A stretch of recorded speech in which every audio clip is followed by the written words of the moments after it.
10 ரூபா கொடுத்து கொடுக்க முடியாத நிலைமையெல்லாம் இருந்தவங்க இப்போ வந்து அந்த பஸ்ஸில் ஏறி போகிறாங்கன்னா எவ்வளோ பெரிய பெரிய விஷயம். நல்லா பண்ணியிருக்காங்க. உரிமை தொகை 1000 ரூபாய் கொடுக்கறது எல்லாருக்கும் அண்ணன் கொடுக்குற மாதிரி அவர் நம்மளுக்கு கொடுக்குறாரு. ஒரு அப்பா அம்மா வந்து எங்களுக்கு உதவி பண்ண போல இருக்கு. எங்க குடும்ப சூழ்நிலைக்கு என் பையன் படிப்பு செலவுக்கு யூஸ் பண்ணும். நான் முதல்வன் திட்டத்தின் கீழே வந்த ப்ராஜெக்ட் மூலமா மட்டும்தான் எனக்கு வேலை கிடைச்சது. இன்னொரு காப்பீடு திட்டத்தில் என்ன சொன்னாங்க, இந்த மாதிரி 48 ஹவர்ஸில் ஆகிறதுக்கு ஒரு 1 lakh rupees வரைக்கும் கவர்மெண்ட் வந்து தருவோம். ஸோ இது வந்து ஒரு கிரேட் ஸ்கீம். நான் எதுவுமே சாப்பிட மாட்டேன். எங்க அம்மா சாப்பாடு செய்யவே மாட்டாங்க. அவங்க கடைக்கு போயிடுவாங்க. ஆமா, சாப்பிடுவேன். இதெல்லாம் தொடக்கம்தான்.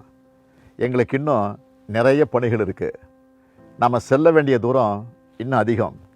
நான் ஏற்கனவே சொன்ன மாதிரி இந்த 100 ஆண்டுகளில் நாம் அடைஞ்சிருக்கக்கூடிய முன்னேற்றம் என்பது ஒரு குழந்தை நடை பழகிற மாதிரி தான்.